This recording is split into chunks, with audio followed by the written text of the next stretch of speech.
அனைவருக்கும் வணக்கம். Option tricky trade channel மூலம் உங்களை சந்திப்பதில் மிக்க மகிழ்ச்சி அடைகிறேன். நான் உங்கள் சந்தோஷ். நான் செபியில் பதிவு பெற்ற பங்கு ஆலோசகர் கிடையாது. இது பயிற்சிக்கான வீடியோ. எந்த பரிந்துரையும் நாம் வழங்குவது இல்லை. இன்னைக்கு ஜூன் 5ஆம் தேதி சந்தை நம்மளுக்கு இப்போ எட்ஜெக்ஸ் நிஃப்டி பார்க்கும்போது ஒரு சிறிய கேப் அப் அப்படிங்கிறது தான் நம்மளுக்கு தென்படுகிறது. இந்த கேப் அப்போட அர்த்தம் என்ன, நம்ம என்ன பண்ணலாம், என்ன பண்ணக்கூடாது அப்படிங்கிறதை நம்ம வீடியோவில் பார்க்கலாம். இப்போ முதல் எட்ஜெக்ஸ் நிஃப்டி பார்க்கலாம். இப்போ எட்ஜெக்ஸ் நிஃப்டி பார்த்திங்கன்னா நம்மளுக்கு 18,714 வர்த்தகம் ஆகிட்டுருக்கு. இப்போ நேரம் 7:18 ஆனால் நம்மளுக்கு 2 மணி நேரம் வாய்ப்பு இருக்குது. அதனால் சந்தை எங்கே வேணாலும் நம்மளுக்கு ஆரம்பமாகலாம். அப்போ ஃப்யூச்சரோட ஹை பார்த்திங்கன்னா கடந்த வர்த்தகத்தில் 18,675. அப்போ அதனால தான் நம்ம இது கேப் அப் அப்படிங்கிற வாய்ப்பை நாம் பார்க்கிறோம். இப்போ நம்மளுக்கு ஸ்பாட்டுக்கும் ஃப்யூச்சருக்கும் உண்டான வித்தியாசம் நம்மளுக்கு தெரியணும். இப்போ ஸ்பாட்டோட க்ளோசிங் அப்படின்னு நம்ம பார்த்தா 18,534. இப்போ ஃப்யூச்சர் 18. அப்போ கரெக்டாக ஒரு 100 புள்ளிகள் நம்மளுக்கு பிரீமியத்தில் உள்ளது. இது நம்மளுக்கு மிக முக்கியமாக நம்ம தெரிஞ்சிக்க வேண்டிய விஷயம். அப்போது நம்மளுக்கு பிரீமியத்தில் இருக்குன்னா இன்றைக்கி நம்மளுக்கு இந்த கேப் அப் நடக்கும்போது சில விஷயங்கள் நடக்கக்கூடாது. ஸ்பாட்டுக்கும் ஃப்யூச்சருக்கும் உண்டான கேப் நம்மளுக்கு குறையக்கூடாது. அதாவது இப்போ 100 பாயிண்ட் கேப் இருக்குது அப்படின்னா அது குறையக்கூடாது. அப்போ குறையிறதுனால என்ன ஆகும்னா கால் ஆப்ஷனுடைய டைம் வேல்யூ குறைந்துவிடும். அப்போ இது ரொம்ப ரொம்ப முக்கியம். அப்போ கால் ஆப்ஷனோட டைம் வேல்யூ குறையிறதுனால என்ன ஆகும்னா இந்த 100 பாயிண்ட்டோட கேப் அப்புக்கு இப்போ பார்த்தீங்கன்னா இந்த ஒரு 100 பாயிண்ட் கேப் அப் ஆகுது, மார்க்கெட் ஆகுது அப்படின்னா நீங்கள் தேர்ந்தெடுத்த ஸ்ட்ரைக் ஒரு 30 ரூபாயோ 40 ரூபாயோ 50 ரூபாயோ ஏறணும் அப்படின்னு நீங்கள் எதிர்பார்த்தீங்கன்னா அந்த மாதிரி இருக்காது. அதற்கும் குறைவாகத்தான் இருக்கும். இது ஒரு முதல் பாயிண்ட். அடுத்த ஒரு விஷயம், நம்மளுக்கு மார்க்கெட் ப்ரீவியஸ் க்ளோஸ் எங்கே இருக்குது, நம்மளுக்கு கேப் அப் ஆகுது. அப்போ ஓப்பன், அதாவது ப்ரீவியஸ் க்ளோஸ் அபோவ் ஓப்பன், இதற்கு ஒரு அர்த்தம் இருக்குது. அதே மாதிரி previous close and yesterday high above open.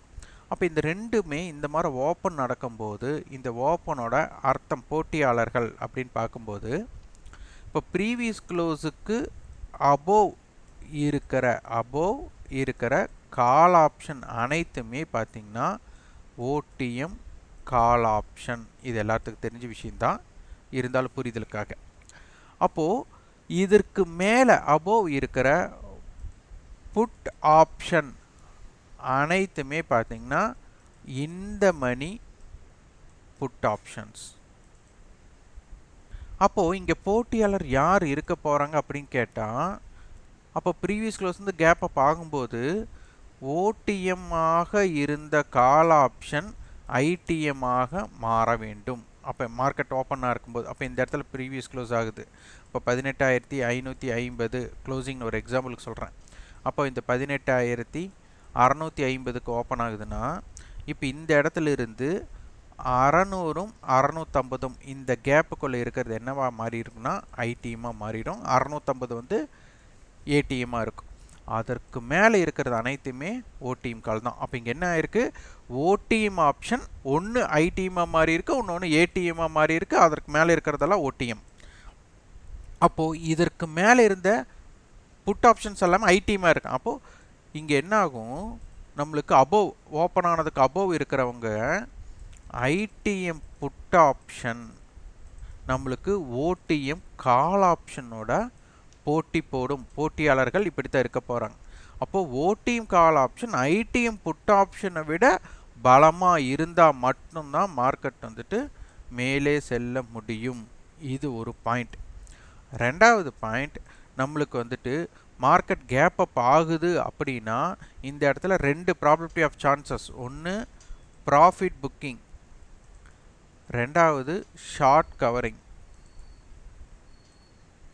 இந்த ப்ராஃபிட் புக்கிங் அப்படிங்கிறது நேற்று ப்ரீவியஸ் க்ளோஸில் இங்கே இருக்குது, ஒரு 100 ரூபாய்க்கு இருக்குது அப்படின்னா இங்கே 150 ரூபாய்க்கு ஓப்பன் ஆகும்போது இந்த 100 ரூபாய்க்கு ஹோல்டிங் எடுத்தவங்க பார்த்திங்கன்னா அவங்களுக்கு 50 ரூபாய் லாபம் வரும்.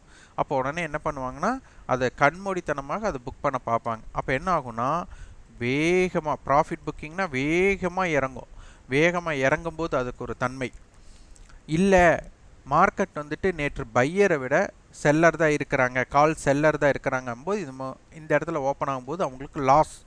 அப்போ அவங்க லாஸை கவர் பண்ண தொடங்கினா மார்க்கெட் மேலே போயிடும். அப்போ இதுக்கு பேர் வந்து ஷார்ட் கவரிங். இந்த மார்க்கெட் ஓப்பன் ஆனதுக்கப்புறம் கீழே வந்து அது ப்ராஃபிட் புக்கிங். இந்த ரெண்டு நிகழ்வு ரெண்டுமே நடைபெறலை அப்படின்னா மார்க்கெட் சைட்வேக்குள்ளே போயிடும். அப்போ ப்ரீவியஸ் க்ளோஸ் இங்கே இருக்குது, இங்கே ஓப்பன் இங்கே இருக்குது. மார்க்கெட் ஸ்லோ டவுனாக இங்கே ட்ரேட் நடந்ததுன்னா உங்களுக்கு புட் ஆப்ஷனை ட்ரேட் பண்ணுறவங்களுக்கும் பிரச்சனை, கால் ஆப்ஷனை ட்ரேட் பண்ணுறவங்களுக்கும் பிரச்சனை. அப்போது இந்த ப்ரீவியஸ் க்ளோஸுக்கும் ஓப்பனுக்கும் இன் பிட்வீன் மார்க்கெட் இருந்ததுன்னா சைட்வே. அந்த சைட்வேக்குள்ளே போகும்போது என்னன்னா புட் ஆப்ஷன் செல்லரும் பயப்பட மாட்டாங்க, கால் ஆப்ஷன் செல்லரும் பயப்படாமல் ப்ரீமியம் நகர்வே இல்லாமல் ஒரு மொமெண்டம் நடக்கும். நிறைய பேர் பாதிப்படைகிறது என்ன அப்படின்னா, ஓப்பன் ஆனதுமே உடனே ஸ்பீடாக கீழே வந்துட்டால் ப்ராஃபிட் புக்கிங்னாச்சும் எடுத்துக்கலாம். அதற்கப்புறம் ப்ரீவியஸ் க்ளோஸ் கீழே இருந்து மார்க்கெட் ஃபால் ஆக தொடங்கினா அது ஓகே. ஆனால் இந்த இடத்துல ப்ராஃபிட் புக்கிங் வர வாய்ப்பா அப்படின்னு கேட்டால் நம்மளுக்கு மார்க்கெட் ஏற்கனவே நம்மளுக்கு 18,662 வந்திருக்கு. அப்போது இதற்கு மேலே, அதாவது இந்த இடத்துக்கு ஒரு நகர்வு பண்ணி ஒரு 200 புள்ளிகளுக்கு கிட்ட அந்த கீழே வந்தாச்சு.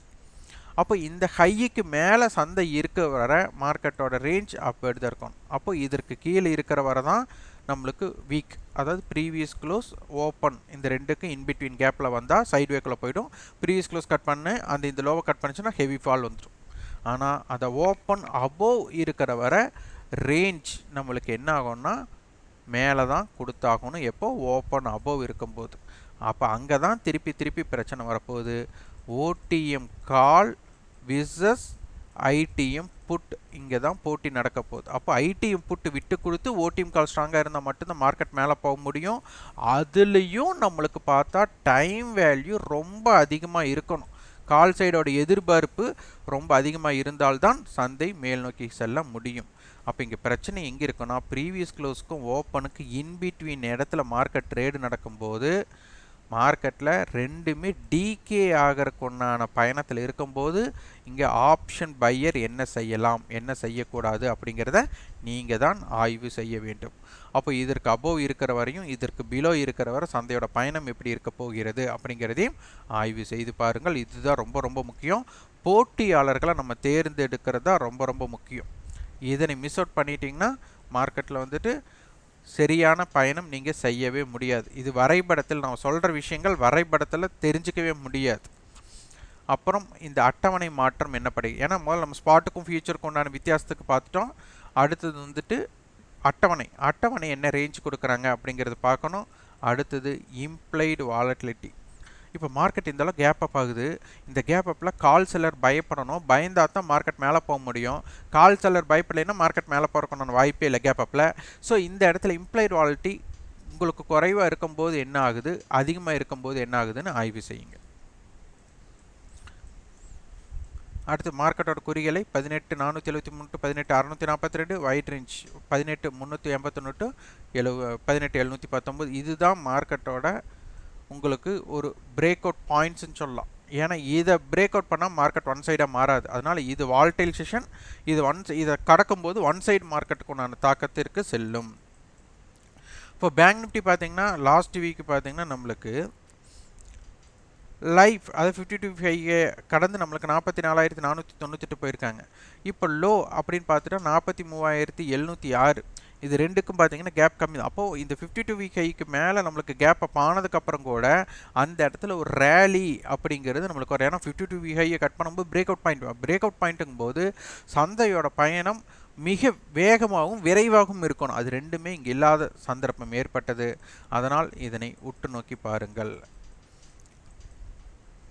பேங்க் நிஃப்டியோட எல்ஐ அப்படின்னு பார்த்தா 43,730 to 44,237, வைட் ரேஞ்ச் 43,493 to 44,507 இருக்கும்.